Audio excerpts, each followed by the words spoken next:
મારા પાડોશમાં રહેતો હતો એક છોકરો. હું એકવાર તેના ઘરની નજીકથી નીકળી. તેના ઘરનો ડેલો ખુલ્લો હતો.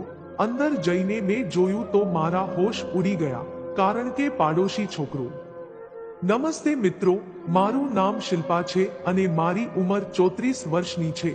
હું ગુજરાતના એક નાના એવા ગામમાં રહું છું. આમ તો હું કંઈ વધારે ભણેલી નથી, પણ મારા શોખ ઘણા મોટા છે. અમારા પાડોશમાં એક છોકરો રહે છે. હાલ તે કોલેજમાં છે. તે શહેરમાં એક હોસ્ટેલમાં રહીને અભ્યાસ કરે છે. મારે મારા શોખ પૂરા કરવા માટે મારી જરૂરિયાતની બધી વસ્તુઓ લેવી હોય તે તો માત્ર મોટા શહેરમાં જ મળે. અને તમને બધાને તો ખબર જ છે, ગામડાવાળાને તો મોટા શહેરમાં માંડ ક્યારેક જવાનું થતું હોય છે. એટલે હું મારી જરૂરિયાતનો બધો સામાન મારા પાડોશમાં રહેતા છોકરા સાથે મંગાવી હોઉં છું. તેનું નામ મુકેશ છે અને હું તેની સાથે કઈ પણ વસ્તુઓ મંગાવી એટલે તેને જ્યારે પણ રજાઓ પડે ત્યારે લેતો આવતો હતો. આ વખતે પણ તે જ્યારે આવવાનો હતો ત્યારે તેનો ફોન આવ્યો હતો, એટલે મેં મારી જરૂરિયાતનો બધો સામાન મંગાવી લીધો. અને આ વાત તો ખાલી અમારા બંને વચ્ચેની જ હતી. મારા પતિને પણ આ વાતની ખબર ન હતી. મારા પતિ હંમેશા પોતાના ખેતરમાં જ વ્યસ્ત રહે છે. દિવસ અને રાત બસ ખેતર જ ખેતર.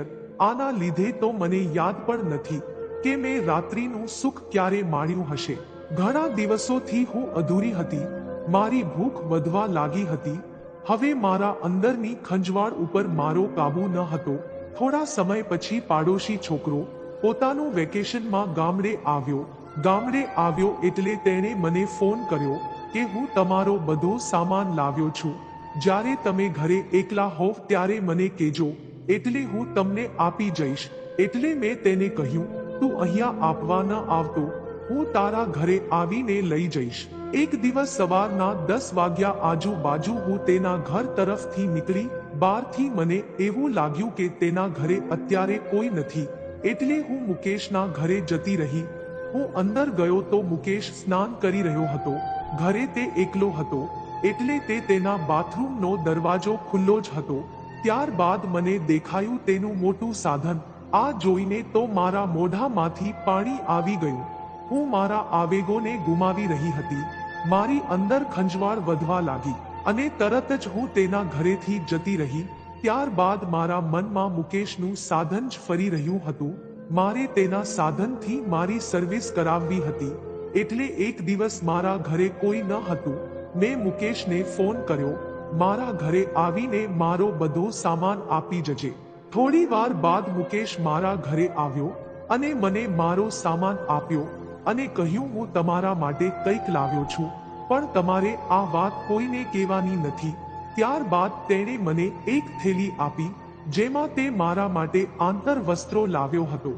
આ જોઈને હું સમજી ગઈ હતી કે હવે તો આ પણ મારો બેટો જુવાન થઈ ગયો. આને પણ હવે જુવાનીનો સ્વાદ ચખાડવો પડશે. ત્યારબાદ હું તેને મારા રૂમમાં લઈ ગઈ. મેં અંદરથી દરવાજો બંધ કર્યો અને તેને કહ્યું, એક દિવસ હું તારા ઘરે આવી હતી ત્યારે તું સ્નાન કરી રહ્યો હતો. એ દિવસે મેં તારું સાધન જોયું હતું. ત્યારથી મારે તારી સાથે મજા કરવાની ઈચ્છા છે અને આ ઈચ્છા માત્ર તું જ પૂરી કરી શકે છે. આ સાંભળીને તેણે મને બેડ ઉપર સુવડાવીને 3 વાર કરાવી એવી મજા કે મારો તો પરસેવો છૂટી ગયો.